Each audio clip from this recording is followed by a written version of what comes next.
Good afternoon mga kapobre. Nagprito muna ako ng isda para may mabaon ako mamaya. Babalik ako mamaya sa, sa laot.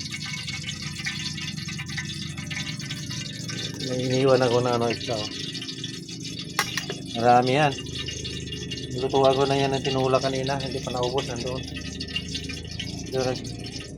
Iwan pa ako ng ganito kasi prito ko. Para may mabaon ako. Kagabi wala akong baon na ulam. Kaya nag-iwan talaga ako ng pang-ulam. Wala na akong lutuan doon sa laot. Dati may lutuan ako nandoon sa anak ko, nasa Rimera. May lutuan ako doon sa laot. Nandoon pinagamit ko sa anak ko. Nabuhusan na yung silin ko ng gas. Ay dito ako nagluto sa kahoy. Kahoy-kahoy muna ako. Wala nang linis itong ano ko dito. Abuhan kasi minsan lang ito ginagamit.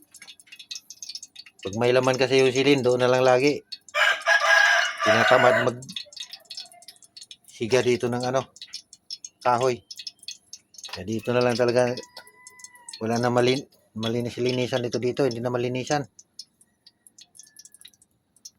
Dito na lang muna ako magluto kasi wala nang laman yung gas.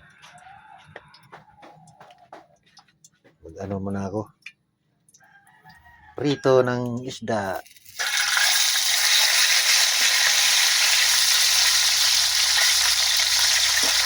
Nilagyan ko yan ng magic sarap sa kunting asin para malasa.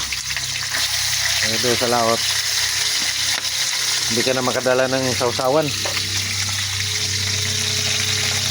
kaya tiplado na yan. Lutong kahoy. Thank you for watching.